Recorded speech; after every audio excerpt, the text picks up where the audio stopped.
Let's go to the beach, and it's a lovely day, and there are people playing.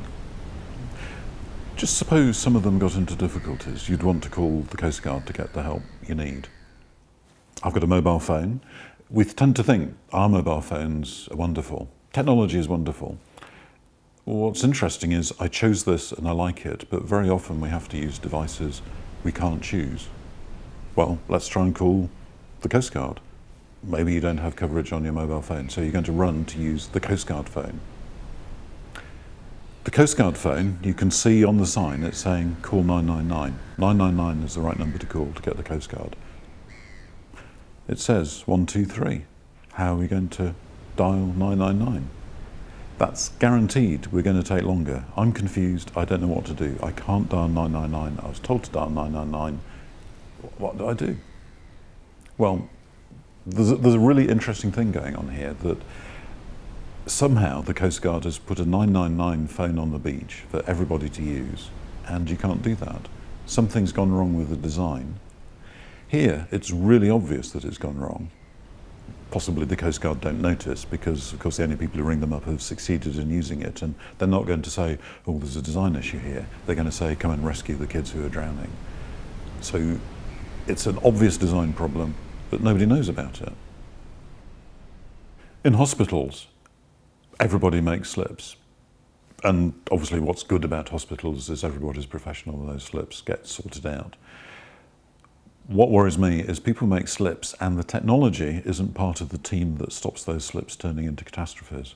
And the cash machine is a really good example of how the catastrophe of losing your cash card is a problem that's been fixed by redesigning the cash machine so that you can't leave your card behind, because you don't leave it behind now, you want your money. That is a good illustration of how redesigning infusion pumps and calculators and stuff like that would make hospitals a much safer place. Denise Melanson was a cancer patient who died from an overdose of fluorouracil. Fluorouracil is a chemotherapy drug, and you want to get the right amount of it, and it's really critical to get the right amount. If you have too little, it doesn't kill the cancer, and if you have too much, it kills the patient. And unfortunately, a mistake was made, and I want to explore what the mistake was. I'll tell you what the story is.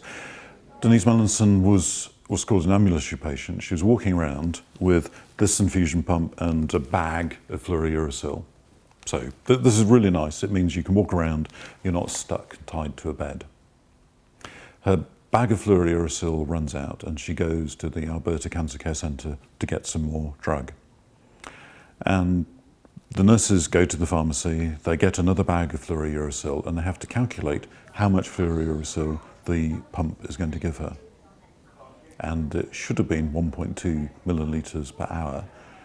They accidentally forgot to divide by the number of hours in a day. So they ended up with 28.8 mils per hour. Denise Melanson should have come back 4 days later with an empty bag. Instead, she came back 4 hours later. And basically, she'd been given an overdose of fluorouracil and that killed her. What went wrong? There are several things that went wrong. One is the way the calculation was done. It's actually very difficult to do the drug dose calculation. And the best I can do is it takes 22 keystrokes on a calculator. If you make any slip while you're doing that calculation, you just get the wrong result. If you're using a calculator, the whole point of using a calculator is you don't know what the right result is. So if you make a slip and get the wrong result, you don't know. So here they made a slip, they forgot the 24 hours in a day. The calculator had no idea what they were doing and it just gave them the wrong answer. The normal take on this is that the nurses should be trained to do the sum properly. My take on it is, why are they using a calculator that doesn't know what they're doing? It's easy enough to set up the device. These infusion pumps can do that sort of sum. And in fact, the bag of fluorouracil the nurses were given said 1.2 millilitres per hour on it. There's actually no need for them to do the calculation at all. But the point is, if they make a slip, and from time to time everybody will make a slip, the calculator doesn't help. This is the infusion pump that Denise Melanson was using. The root cause analysis, the study of why she died, included a study of this pump. 5 nurses from the ward where she was treated were taken for 2 hours to study how to go through the same scenario that ended up killing Denise Mallinson. Basically, none of the 5 nurses they had in that 2-hour study could use this pump effectively. They had problems with it. One of the obvious problems is the decimal point is the same as the up arrow key, and that confuses nurses. The conclusion that the root cause analysis had is that the nurses need to be trained to use the pump. And that seems like an obvious comment to make, like, you've got these things, people ought to be able to use them. I'm interested in design, and the different issue is, why didn't the manufacturers do a 2-hour study with 5 nurses and find out that they're selling an infusion pump that people can't use? They could have redesigned it so that it was easier to use, and it only takes 5 nurses for 2 hours, and you discover all sorts of problems with it. Those problems should have been fixed before it was sold. I'm arguing that design can make things safer. There are 2 sorts of infusion pump, and the question is, which design is better?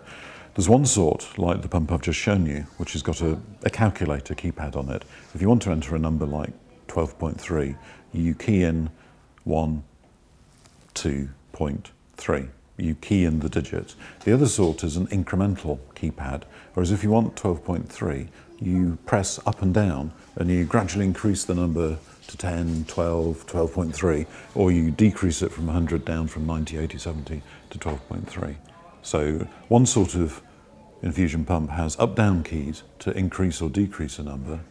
The other sort has got a keypad on it with 10 digits and a decimal point, and you type in the number that you want. Which is better? We've done some experiments, and it turns out that the up-down keypad is twice as good. And the reason for this is, if you're using a numeric keypad, you want to enter 12.3 or whatever the number is, you just press the keys. Your eyes are looking at the keypad. You don't look at the display because you know what you're doing. You look at the keypad because you need to know where to put your fingers. If you make a slip, you don't notice. With the up-down keypad, you don't hardly need to look at the up-down keys because you know where they are. You need to look at the number, and of course you keep on adjusting the number until it's right. And unsurprisingly, when you think of it like that, you end up with being more accurate and more reliable if you use the up-down keypad. So that's a simple example where an experiment tells you one sort of design is twice as good as the other sort of design in terms of error rate. The point is, if the technology is redesigned to detect errors, then everybody can do a much better job. At the moment, technology ignores errors and it does anything. We've done some peer-reviewed papers that show that if you detect errors in this process, you can halve the death rate. I've given you a few examples of how bad design leads to problems. You know, from the Coast Guard phone on the beach to infusion pumps, calculators, up-down keypads. You can redesign things to make them safer and better support the tasks that people are doing. In healthcare, you've got IT systems and gadgets that are letting nurses and patients down. They're killing people, and nurses are getting sacked rather than solving the design problem. I'm on a mission to get this message out, that everybody needs to be aware that the technology that we're using could be a lot better.